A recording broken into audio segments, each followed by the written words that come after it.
Jasmine, magpatuloy ka Jasmine. Ikaw mismo ang gagawa ng kapalaran mo. Huwag mong hahayaang i-down yung sarili mo sa mga nangyari or sa mga bagay na hindi mo kagustuhan. Hindi porkit may nangyari sa'yo, ay hahayaan mo na lang malugmok ka sa parting yon. Tandaan mo to anak. Ikaw gagawa ng kapalaran mo, hindi ang nanay, hindi ang tatay. Ikaw mismo. Ang tungkulin ni nanay, tatay, gabayan ka, tulungan ka sa mga mabibigat mong pasanin. Pero sa puso't isipan, ikaw pa rin ang gagawa ng kapalaran mo. Kaya kung gusto mong mabago ang buhay mo, gusto mo, sabi mo, makatulong sa iyong ama't ina, sabi mo, mas mahal mo pa sila kaysa sarili mo. So mag-aral kang mabuti, magtapos ka, huwag mong iintindihin yung mga tao nang bubuli sa'yo. Pag may nambuli sa'yo, ipag-pray mo at sabihin mo sa kanila, huwag po kayong ganyan. Maswerte kayo, hindi sa inyo nangyari yung nangyari sa akin. Dahil hindi minsan, ni isang katiting, hindi ko inisip at hindi ko ginusto na mangyayari sa akin to. Yun ang sasabihin mo sa kanila. Huwag po kayong ganyan. Kasi kung sa kapatid nyo, hindi sa hinihiling, kapatid nyo, pamangkin nyo, pinsan nyo, mangyari yung nangyari sa akin, ano kaya mararamdaman nyo? Pag sinabihan mo sila ng ganon, marirealize, matatahimik sila. Later on, magiging kaibigan mo sila. Huwag ka magpapatalo. Lumaban ka in a good way. Hindi yung literal na lumaban ang sinasabi ko. Kumbaga, kausapin mo sila ng maayos. Maging matatag ka. Gawin mong inspirasyon yung nangyari sa buhay mo. Okay? Bata ka pa. Bakit kaya, Nay? Ba't hindi pa siniswerte? Bakit ang hirap pa rin? Iwan ko po. Kagaya kanina, Nay. Tanghali, anong ulam niyo po? Tuyo po. Tuyo. Opo. Ngayong gabi, anong ulamin niyo? Wala po. Tiyaga lang po. Kasi minsan po, pag wala po yung trabaho na mister ko po, wala po kami maisahin. Wala. Tiyaga lang po. Hindi po kami nakakakain ng gabi. May time na hindi kayo kumakain. Opo. Kasi nahiya po akong mangutang. Ang hirap po sa kapitbahay. Laban lang, Nay. Opo. Malay natin, no? Pag nakatapos yung mga anak ninyo, sila na lang yung magdadala sa inyo sa makakapag-ahon ba? Kaya laban lang, habang may buhay, may pag-asa. Siguro pag napalaki mo yung mga anak mo, hindi na ganun kalaki ang gastos, no? Ganun talaga, Nay. Tay, hindi po tayo magsisimula sa mayaman.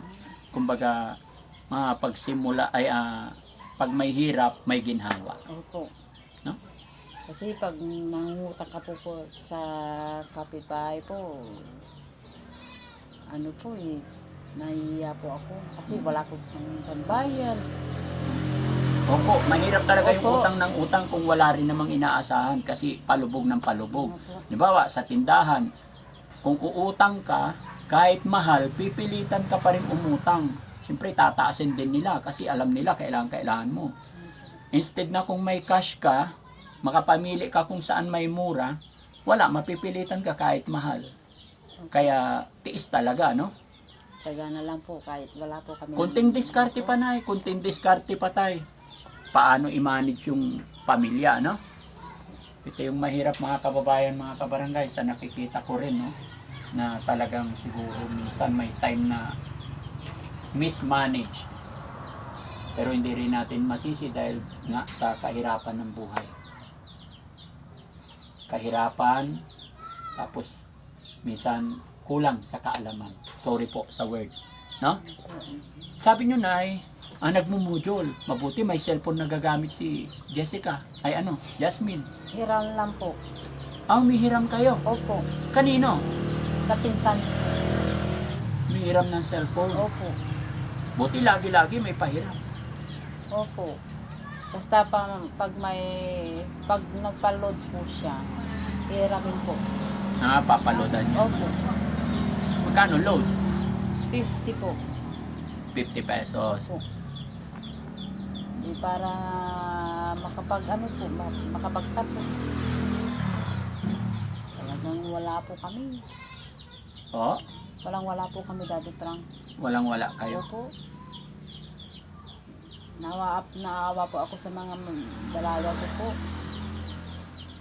Sa mga anak ko. Tapos si Jasmine nandito lang lagi sa loob. Opo. Pero pag may tinda, sasama naman. Opo. Sana lagi siyang igagala. Wag nung sayanayin na ikulong na eh. Mapupurd lalo siya, lalong lalalim yung problema niya. Tay, pwede ba natin tawagin si ano? Si Opo. Jasmine? Opo. Opo. Tayo mo. Tawagin ko po. Oo. Jasmine, kumusta ka?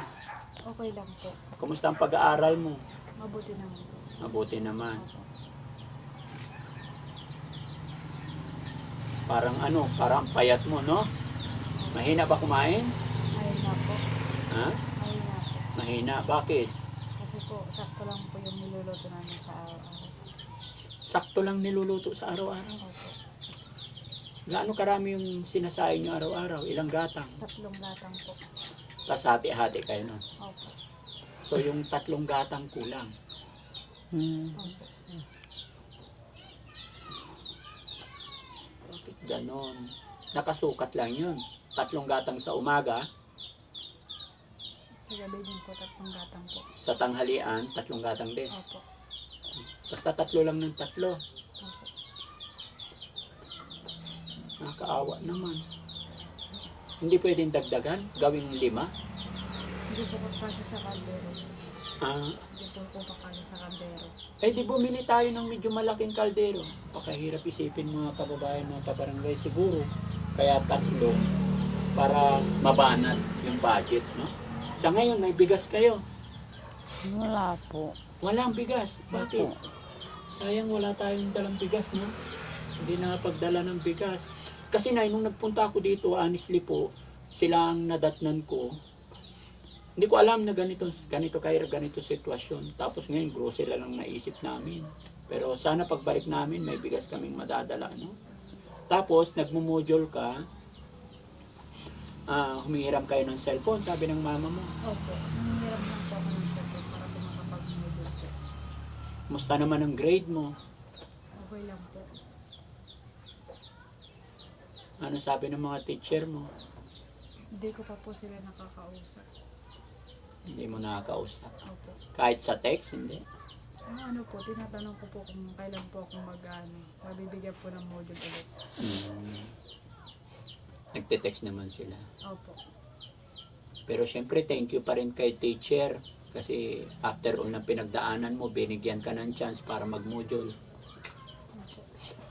Yasmin, naka-video tayo, mapapanood ng teacher mo to. Ano sasabihin mo sa kanya? Ano po, nagpapasalamat po ako sa kanya. Pinayagan niyo po ako mag-module. Yasmin, alam mo yung nangyari sa'yo, sana kalimutan mo na lang. Sana mag-move on ka na para sa magandang future, magandang kinabukasan mo. Alam ko hindi ka pababayaan ng iyong nanay, tatay. Alam ko ginagawa nila ang lahat. Sabi nga ng tatay mo, ayaw niyang maranasan ninyo yung dinanas niyang hirap nung binata pa siya. Ramdam mo rin ba yung pagmamahal ng nanay at tatay mo? Ramdam ko rin. Kaano mo kamahal yung nanay at tatay mo?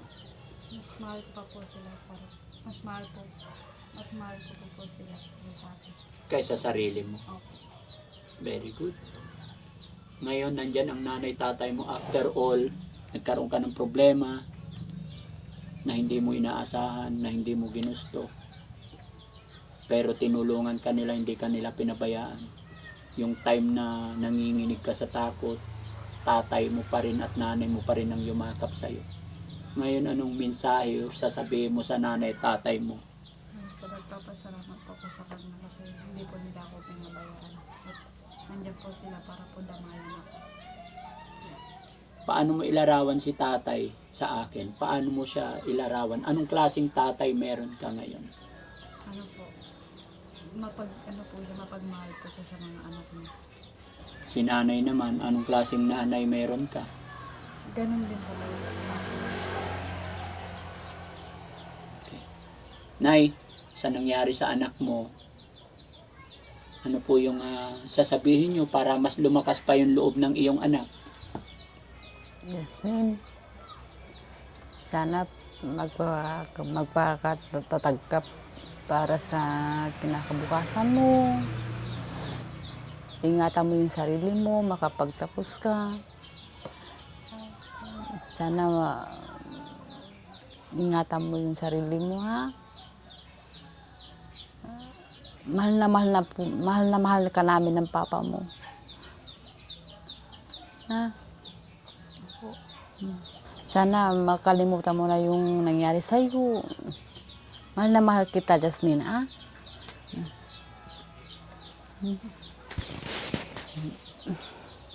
Katatag ka, ha? Makapagtapos ka sa pag-aaral. Si tatay naman. Tay, anong sasabihin mo po sa anak mo, tay? Sabi ko sa anak ko na tanggalin mo na yung wala naman sa isip yung nangyari. Hindi naman natin kagustuhan yun. Kaya ang payo ni tatay, andito lang mama. Pagtapos kayo, tapos na parang yung mga pangarap nyo, ito pa rin nyo. Ano nga? Love you na. Iiyak siya eh. Tapos yung pag-aaral mo. Hindi habang buhay, ganito tayo. Ha? Iwasan. Masaya na sa damdamin ko na wala akong mapapamana sa inyo. Kundi pangaral. Tapos kayo. Nasa kalubang kong sabihin sa inyo, wala akong papamana na sa inyo. Hindi pangaral. Pagtapos kayo, mabot mo yung pangarap mo. Ano nangyari sa'yo, kalimutan mo na yun. Dito si Papa, Mama. Nagabay sa'yo. Pray lang tayo kay God.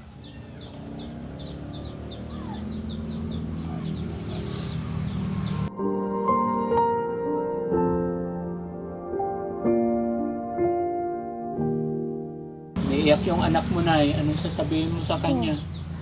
Kahit ganito ang buhay natin, Jasmine. Tiis lang tayo. Sa hirap ng buhay. Ha? Basta makapagtapos ka sa pag-aaral. Ha? Jasmine, I love you, Wala anak. susuko. Opo. Kahit sa sibuyas lang po kami. Tiis lang po. Jasmine, ha? I love you, anak. Kalimutan na yung nangyari, Jasmine, ha? Huwag ka nang magmukmuk dito sa bahay. Kasi the more na pinapakita mo na ganyan ka, lalo kang nababaon at masakit din para sa kanila na ganyan ka lagi. So, ang ibig kong sabihin, sana bata ka pa eh. Enjoy mo yung buhay mo. Huwag kang magpatalo sa mga naririnig mo. Move on, forward. No? Sige, sabi mo, manghihiram kayo ng cellphone. May cellphone ba tayo dyan? Ayan. Ito. Lang. Jasmine, may dala akong cellphone para sa'yo, para hindi ka nahirapan mag-module. No? Gusto ko makalimutan mo yung problema mo. Kaya, hanggat kaya ng Team Daddy Frankie, yan. Buksan mo, be. Buksan mo na eh. No?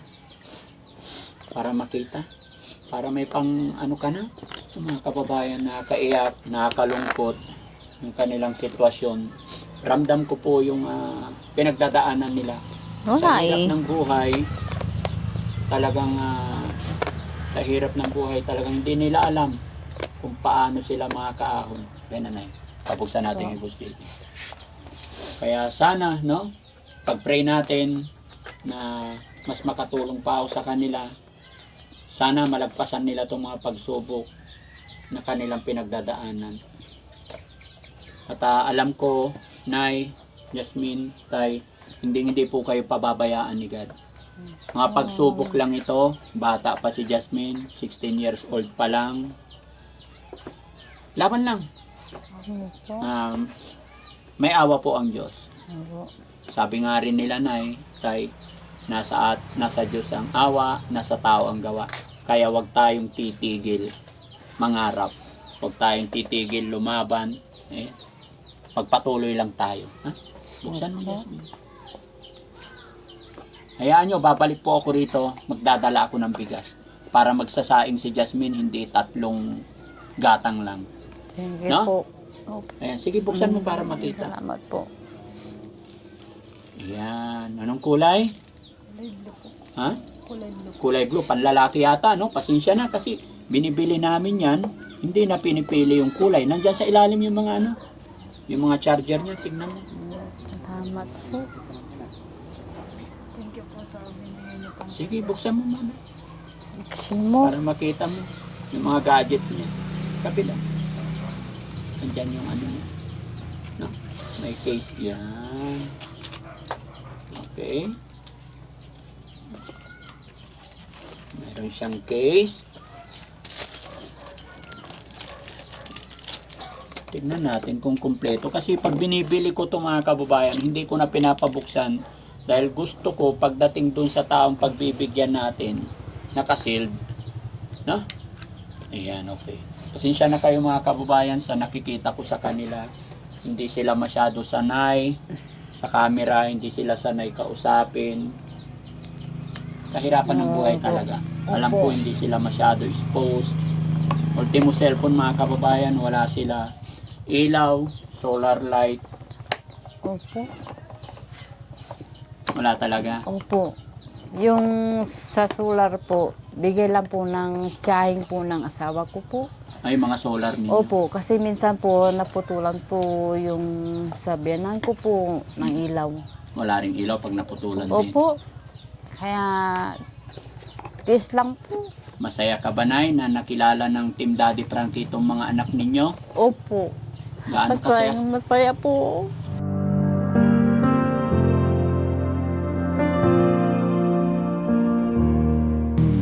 Thanks to God. No? Yes po. Lahat ng darating sa atin, Nay, pasalamat natin kay God dahil si God lang ang lahat ng may kagustuhan ng ito. Opo. Kahit po ako po ay instrumento lamang ng ating Panginoon. Hindi po ito magaganap kung hindi kagustuhan ng Panginoon, no? Opo. Way po ni God para makilala namin kayo. Way po ni God para makapunta tong 2 mong anak, mapagbenta dun sa amin. At siya rin naman na sinundan ko sila rito. Opo. Dahil naawa ako, nakita ko yung sitwasyon. Opo. Sa laban lang po, at sana ano man ang blessing na dumarating, pasalamatan lang natin. Opo. Huwag lang tayong maghangad na kung ano-ano, hintayin lang natin kung ano yung blessing na darating. Opo. Ganon din kay Jasmine, magpatuloy ka Jasmine, ikaw mismo ang gagawa ng kapalaran mo. Huwag mong hahayaang i-down yung sarili mo sa mga nangyari or sa mga bagay na hindi mo kagustuhan. Hindi porkit may nangyari sa'yo, ay hahayaan mo na lang malugmok ka sa parting yon. Tandaan mo to anak, ikaw gagawa ng kapalaran mo, hindi ang nanay, hindi ang tatay. Ikaw mismo. Ang tungkulin ni nanay, tatay, gabayan ka, tulungan ka sa mga mabibigat mong pasanin. Pero sa puso't isipan, ikaw pa rin ang gagawa ng kapalaran mo. Kaya kung gusto mong mabago ang buhay mo, gusto mo, sabi mo, makatulong sa iyong ama't ina, sabi mo, mas mahal mo pa sila kaysa sarili mo. So mag-aral ka mabuti, magtapos ka, huwag mong iintindihin yung mga tao nang bubuli sa'yo. Pag may nambuli sa'yo, ipag-pray mo at sabihin mo sa kanila, huwag po kayong ganyan. Maswerte kayo, hindi sa inyo nangyari yung nangyari sa akin. Dahil hindi minsan, ni isang katiting, hindi ko inisip at hindi ko ginusto na mangyayari sa akin to. Yun ang sasabihin mo sa kanila. Huwag po kayong ganyan. Kasi kung sa kapatid nyo, hindi sa hinihiling, kapatid nyo, pamangkin nyo, pinsan nyo, mangyari yung nangyari sa akin, ano kaya mararamdaman nyo? Pag sinabihan mo sila ng ganon, marirealize, matatahimik sila. Later on, magiging kaibigan mo sila. Huwag ka magpapatalo. Lumaban ka in a good way. Hindi yung literal na lumaban ang sinasabi ko. kumbaga, kausapin mo sila ng maayos. Maging matatag ka. Gawin mong inspirasyon yung nangyari sa buhay mo. Okay? Bata ka pa. Anong masasabi mo at nakilala mo si Daddy Frankie? Ano po, nagpapasalamat po ako dahil nakilala po namin kayo at nagpapasalamat din po ako na tinutulungan niyo po kami sa araw-araw po. Anong masasabi mo? Masaya ka ba na may cellphone ka na ngayon? Opo, sobrang saya po. Sobrang saya. Thanks to God. Thank you. Sige, Nay, Tay, hindi na po ako magtatagal. Loobin sana ng Panginoon na makabalik pa kami. Babalik pala talaga kami. Magdadala ako ng bigas. Pasensya na, hindi ako nakapagdala. No? Sana makatulong po itong mga grocery para sa mga anak ninyo. Ayan, tinapay. No? Tsaka may mga ano dyan. Sila Kuya Sam ang bumili. Ayan, may itlog pa. No? Okay. Tinapay. So, mga dilata. Maraming No? salamat po. Ha? Maraming salamat po, Daddy Frankie. Salamat din po sa ating mga viewers, no? Dahil gaya ng sinabi ko, yung mga pinapamigay po ni Daddy Frankie, maging sa cellphone, kaya ako nabili yan dahil sa sweldo ko po, hindi ko po pera yan. Sweldo ko dahil sa panunood ng ating mga viewers. Kaya salamat po sa inyong lahat mga kababayan, mga viewers, mga sumusuporta sa akin. Hindi ko po magagawa ito, ang pagtulong, pagbigay ng cellphone, kung wala kayo. Kaya kung may pasasalamatan ako, isa na po kayo dyan. Una ang ating Panginoon. Opo. Bless pa sana tayo ni Lord para mas makatulong pa tayo kay Jasmine. Sana makapag-aral. No? Opo, makapagtapos po sila sa pag-aaral po. Ayan lang po ang gustong-gusto ko pong ano po sa Panginoon na makapagtapos po. O ayun mga kababayan, mga kabarangay, sana unawain na lang po natin, hindi masyado makapagsalita si tatay, siguro po dahil talagang hindi sila sanay. Hindi naman yun ang hinahanap natin, yung magsalita. Ang focus ng Team Daddy Frankie ay para makatulong, magabayan si Jessica sa kanyang problemang pinagdaanan. Although tapos na, pero sa kanyang isip ay nandyan pa. Kaya gabayan na lang natin para makalimot, makamove on. No? Kaya sama-sama tayo mga kababayan hanggang sa dulo. Samahan nyo pa po ako.